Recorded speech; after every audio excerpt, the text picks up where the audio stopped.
Fala pessoal, boa noite a todos, bom dia, boa tarde, não sei que horas vão estar assistindo. Hoje eu estarei postando a continuidade da aula, tá?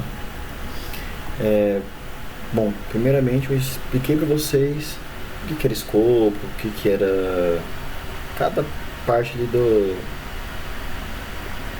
processo, que seria um gerenciamento de projetos, certo? Agora eu vou explicar para vocês como que se faz o gerenciamento, o que é o gerenciamento de cada parte, entendeu? Para vocês poderem entender como aplicar melhor isso no mercado de trabalho, nas obras, em projetos e tudo mais, tá? Bom, vou começar pelo escopo, né? Que é o básico de tudo. E o que seria o gerenciamento do escopo?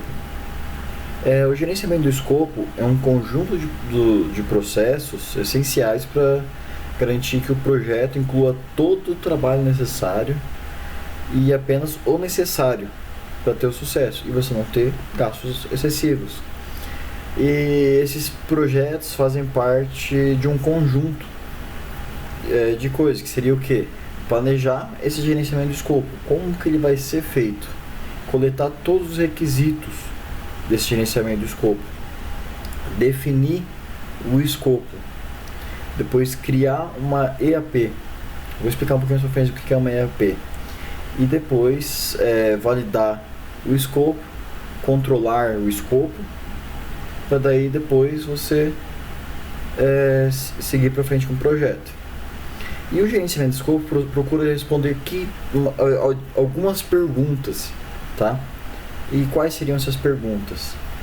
Primeiramente, por que é importante você estar fazendo esse escopo e estar planejando esse seu futuro projeto, essa futura obra, o que quer que seja?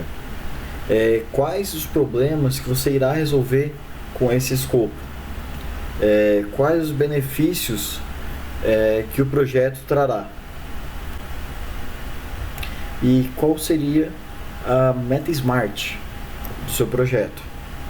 Para quem não conhece a meta SMART, não quer dizer que seria SMART de inteligente, mas sim ela é uma sigla de 5 tipos, de 5 coisas, que o S seria specific, o M mesurável, o A alcançável, o R relevante e o T temporal, tá? Vamos lá, para vocês entenderem, primeiro, antes de falar de meta SMART, vocês têm que entender a diferença entre objetivo e meta. O objetivo ele é bem amplo e complexo. Vamos falar assim, o objetivo seria a conclusão de uma obra e as metas seriam os passos que você vai levar na obra, entenderam? Tipo assim, curto prazo, coisa rápida. E além disso, é importante entender que toda meta ela tem que ser desenvolvida em base de dados reais no empreendimento ou do mercado, tá? Porque ela tem que ser bem realista e alcançável. Vamos lá. Do SMART, o specific ou específica, né? Seria o que? A sua meta ela deve ser clara o suficiente para que todos os colaboradores entendam. Depois, mais para frente, eu vou passar para vocês um exemplo de como uma coisa pode ser vista de forma diferente por cada pessoa. Um exercíciozinho que eu vou passar para vocês. E quanto mais detalhada for essa meta, melhor ela é para os envolvidos. Então tem que definir com clareza o que, como, quando, por quem e por quem cada tarefa deve ser feita. Mensurável seria o M do SMART. Uma meta mensurável é aquela que é possível de medir em termos financeiros ou de resultados, tá? E para definir uma meta com essa característica, é importante estabelecer os números a serem alcançados ou os bons indicadores chaves de desempenho e por aí vai, tá? Alcançável, tem que ser alcançável essa meta. Se uma meta não for atendida como alcançável, é provável que ninguém se interesse na execução dessa meta. Então você tem que deixar uma meta que seja alcançável para todo mundo. Não pode ser fácil demais, porque senão a pessoa vai ser desleixada, mas também não pode ser impossível. Ela tem que ser alcançável e desafiadora, tá?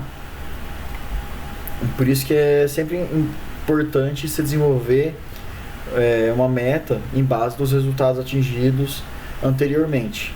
Ela tem que ser relevante, que ela tem que ter uma importância que para todos que estão envolvidos, uma importância no crescimento, importância de valorização, importância financeira, dependendo, e temporal. O temporal que seria?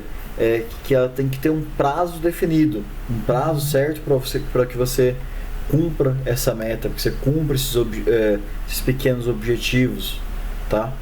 Isso seria uma meta SMART, em resumo, tá? Vamos lá, seguindo.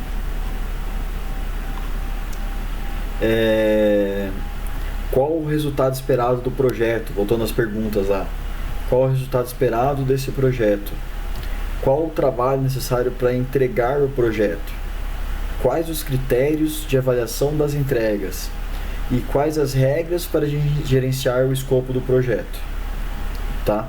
Isso pode parecer muito simples, mas para você ter todas as respostas bem definidas, você cumpre um papel importantíssimo para a sua condução do projeto, tá? Perdão. Vamos lá, então qual que é a importância desse gerenciamento do escopo? Seria aquela coisa bem prévia antes, que você tem uma série de justificativas. Uma delas, a primeira delas, seria o que? O gerenciamento do escopo proporciona uma visão comum do projeto. O que seria uma visão comum? Que seria onde todos estariam ali tendo a mesma visão do projeto, a mesma visão do qual seria o objetivo final do projeto, tá? Muitos processos do gerenciamento de escopo geram documentos padronizados com os principais aspectos do projeto. E isso facilita o entendimento da equipe sobre todo esse caminho que deve ser seguido para atingir esse processo. Sem essa visão comum, o percurso fica mais difícil e trabalhoso também, porque muitas pessoas podem desviar sem querer do trajeto, pode acabar não fazendo exatamente o que era planejado a ser feito por não ter uma vista do que era para ser executado no final. O gerenciamento do escopo também, ele traz uma segurança para os stakeholders. Stakeholders seria as pessoas interessadas no final, as pessoas que vão estar ganhando com isso. Então ela traz uma segurança maior para quem vai estar ali ganhando com isso, vamos falar assim, tá? E com o gerenciamento do escopo, esse patrocinador ele pode ter uma garantia que aquilo que pode ser efetivamente entregue. Então seria de grande valia, não para você, mas sim para o seu cliente, você demonstrar isso para ele, tá? O terceiro ponto seria que o gerenciamento do escopo assegura que o dinheiro das organizações está sendo investido em processos relevantes. Você vai estar assegurando para o seu cliente que é algo relevante o dinheiro que ele está investindo. Perdão, gente, minha garganta não tá legal.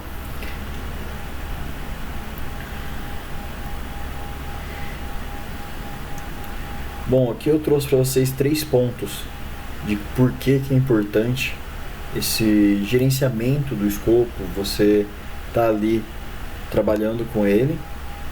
Eu acho que isso já dá para vocês começarem a trabalhar na mente de vocês a importância dele, tá? Bom, mas como que eu vou fazer esse gerenciamento do escopo, né?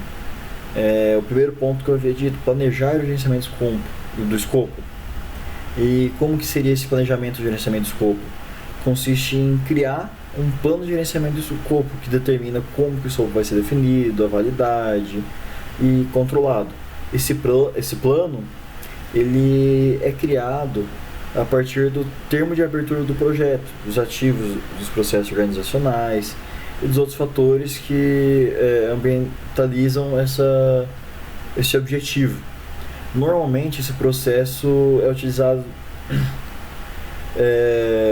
utiliza as técnicas de opinião especializada e reuniões, basicamente. Então, assim, como que você vai planejar isso daí? Você vai pegar as pessoas técnicas e o stakeholder e planejar isso, como que vai ser executado esse gerenciamento do escopo. Como que o segundo ponto, coletar requisitos, que eu havia dito. Como que você vai coletar esses requisitos?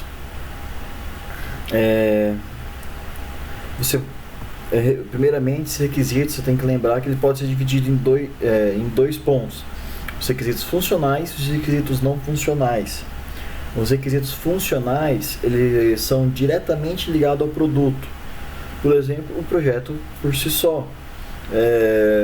Vamos falar assim, para você ter o projeto, você tem um requisito funcional de ter um projetista. Então, esses são os requisitos funcionais.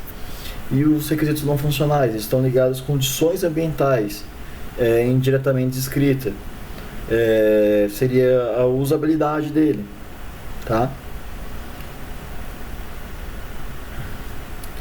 Normalmente, quando você coleta os requisitos para execução de cada objetivo, geralmente é feito um brainstorm ou uma reunião onde todos vão dar sua opinião, conversando, dialogando, debatendo e chegando num ponto-chave ali onde vão ter um acordo, tá? Aí depois vai a definição do escopo, que consiste em efetivamente montar o escopo do projeto, escrevendo de forma geral o trabalho que precisa ser feito, o que precisa ser entregue, quais os limites do projeto. Dependendo do ciclo de vida do projeto adotado, o processo de definição do escopo ele é bastante iterativo.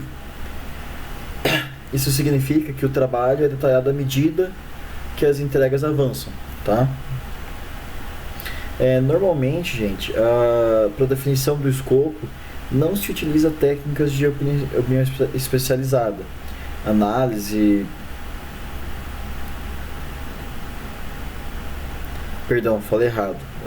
Agora que normalmente, para definição do escopo, são utilizadas técnicas de opinião especializada, análise de produto, geração de alternativas e oficinas facilitadas, tá? Aí depois criar uma EAP, que eu havia dito, né? Que é estrutura analítica de projeto. A estrutura analítica de projeto é a decomposição do trabalho do projeto em partes menores, que é mais facilmente gerenciáveis. O nível mais baixo que o trabalho pode ser decomposto é chamado de pacote de trabalho. Existem 3 estratégias para decompor a EAP: por fases, por entrega ou por subprojetos. Existe ainda uma 4ª estratégia, a híbrida, que mescla um pouco das 3 estratégias anteriores. Normalmente, o processo de criar uma EAP se utiliza técnicas como se utiliza-se técnicas como decomposição e opinião especializada, tá? Aí depois você tem que validar esse escopo. Consiste em formalizar a aceitação das entregas concluídas do projeto. Caso alguma entrega não seja aceita, sempre nesse projeto que é feita a solicitação de mudança, com reparos necessários. Esse processo normalmente se utiliza técnicas de inspeção e tomar decisão em grupo. Uma validação de escopo seria, vamos dizer assim, no mercado de trabalho nosso, a entrega de projeto final, ou até a entrega, não do projeto final, mas a entrega do escopo assim, final, que você vai jogar para o arquitetônico. Você está validando ali o seu projeto, tá? E como você faz isso? E por último, eu tinha colocado lá o controle do escopo, que consiste em monitorar os processos do escopo e gerenciar as mudanças na linha de base. O controle do escopo gera informações sobre o desempenho do trabalho, então isso é muito importante, porque você tendo uma informação sobre o desempenho de trabalho, você consegue precificar melhor o seu trabalho, a sua hora trabalhada, né? Então, é muito importante você ter um controle do escopo devido a isso. Vamos lá.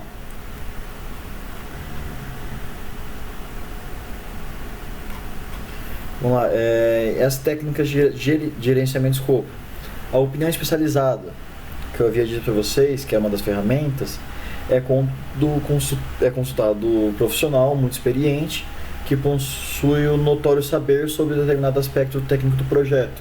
Isso inclui as pessoas da própria organização ou uma consultoria externa, tá? Isso seria uma opinião especializada. As reuniões são encontro de 2 ou mais membros que discutem sobre as questões do projeto, sobre as trocas de informações, geração de ideia, que seriam os brainstorms, né? E as tomadas de decisões. As entrevistas é quando o entrevistador aplica um roteiro de pergunta a um entrevistado, que seria assim, quando você vai pegar um projeto, você tem um roteiro de pergunta. Você vai pegar um projeto arquitetônico, você vai perguntar desde tipo de cor de piso que a pessoa gosta, cor que a pessoa gosta, se a pessoa gosta de banda, se gosta de esporte, se gosta... Tudo você tem que perguntar para o seu cliente, para você saber o que entregar para ele. Qual que são as características que você vai entregar para o seu cliente. Então, por isso é muito importante você ter também um roteiro de entrevista, tá? Grupo de discussão é também uma técnica de gerenciamento de escopo, uma ferramenta para gerenciamento do escopo. O grupo de discussão seria basicamente quando você vai estar debatendo com o cliente final.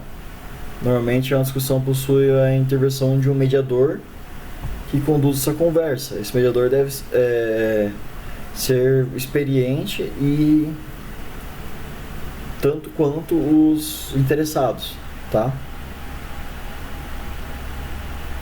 E geralmente esse grupo de discussão é um pouco menos informal, tá? Oficinas facilitadas. Oh meu Deus, tá difícil hoje. As oficinas facilitadas que eu havia dito ali em cima são sessões de trabalho envolvendo os principais participantes do projeto. Normalmente essas oficinas são utilizadas para levantar requisitos do projeto, mas elas podem ser aplicadas também em outras etapas, como a própria definição do escopo. Geralmente, os projetos que adotam as práticas do Design Thinking realizam muitos dessas tipos de oficinas facilitadas, porque elas aproximam as pessoas e melhoram a comunicação dentro da execução desse projeto. Isso é uma coisa que tem entrado muito no mercado de trabalho, porque a oficina facilitada ajuda muito você tá ali trabalhando e a comunicação das pessoas que vão estar mais dentro do projeto. Na metodologia BIM, a gente tem aprendido muito a trabalhar com isso, porque normalmente, vamos falar assim, em grandes obras, em grandes escritórios, você vai ter ali uma equipe que vai trabalhar com arquitetônico, uma equipe que vai trabalhar com elétrico, uma equipe que vai trabalhar com hidráulico, uma equipe que vai trabalhar com estrutural, e depois eles juntam. Isso era a metodologia antiga. Hoje em dia, você trabalha praticamente tudo junto. Definir o escopo, cada área pega o projeto todos juntos e vão desenvolvendo todos juntos. Então você tem diversas oficinas facilitadas na metodologia de projetar utilizando a metodologia BIM, porque você tem que estar pensando em comunicação ali entre todos, que aí facilita muito a entrega de um projeto final mais assertivo, com menos reanálise, com menos erros dentro do projeto, tá? A sexta ferramenta seria a análise do produto, que é um conjunto de técnicas para examinar um produto e encontrar respostas sobre ele.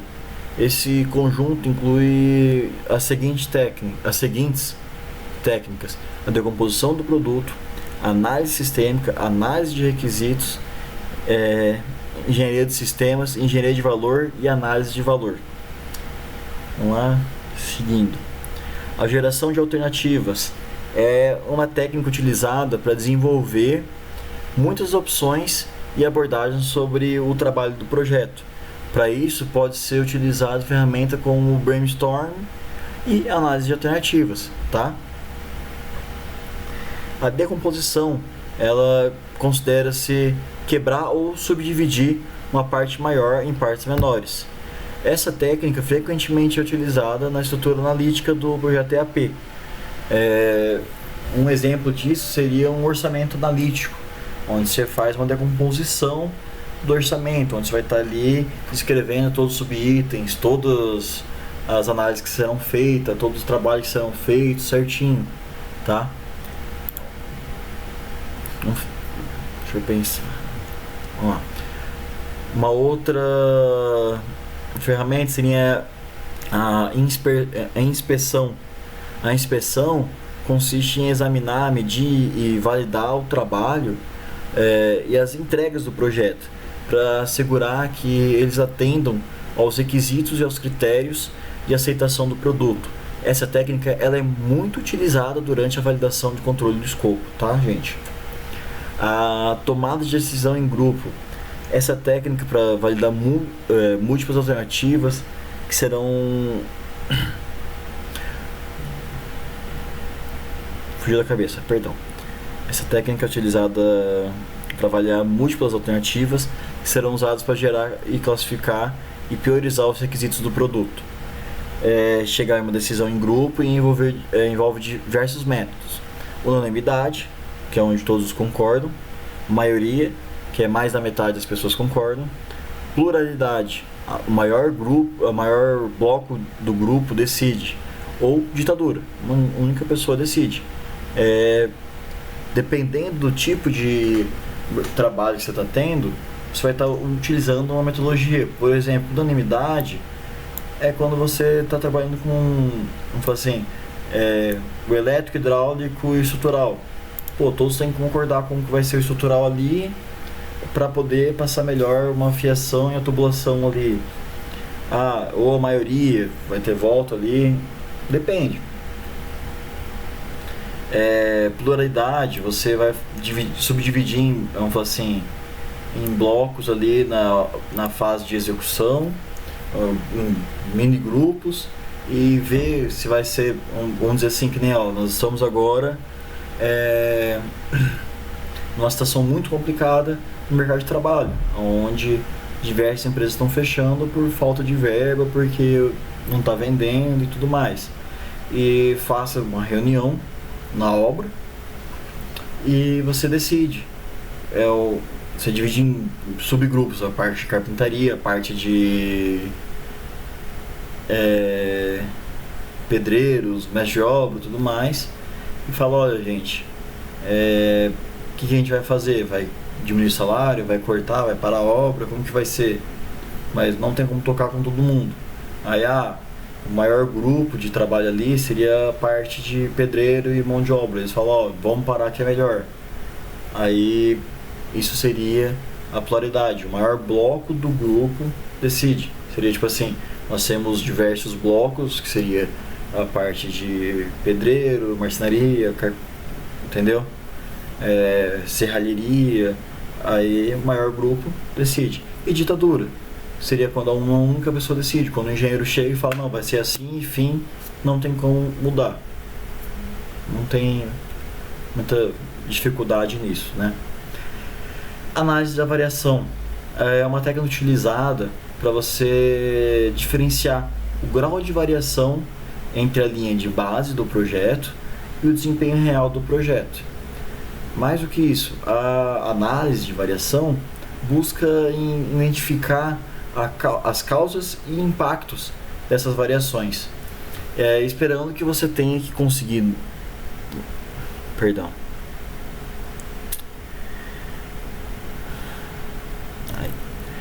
Bom, gente, basicamente é isso. Eu não tenho muito mais o que falar para vocês. A aula, quando eu tô falando direto aqui, é muito rápido, é muita informação em pouco tempo. Caso alguém tenha alguma dúvida sobre EAP, sobre Smart, sobre stakeholders, sobre brainstorm, qualquer coisa, pode chegar e tirar dúvida, não tenha medo. Essa aula, eu sinceramente, eu preferiria estar dando para vocês pessoalmente, porque querendo ou não, não tem como. Eu tinha até preparado uma dinâmica para vocês entenderem a diferença de quando da visão de projeto, da visão comum de um projeto. Só que é difícil de eu conseguir aplicar isso com todos aí. Agora eu vou passar uma pequena atividade para vocês. Como vai ser essa atividade? Eu vou postar agora no final uma imagem e eu quero que cada um me mande um áudio no WhatsApp. Pode ser mandando privado para mim. Quero que cada um me mande um áudio no privado, identificando o nome e descrevendo em 1 minuto a imagem, basicamente. Aí depois disso eu vou pegar todos os áudios e vou mostrar para vocês as descrições dessa imagem e como tem variações entre uma visão e outra, tá? Essa é a atividade rápida que eu quero que vocês façam.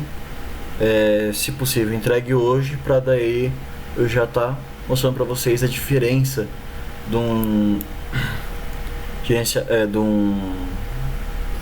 fugiu da cabeça, da diferença da visão comum, que nem sempre, até mesmo uma imagem, você consegue ter variações, mesmo que pequenas, em uma vista de uma pessoa.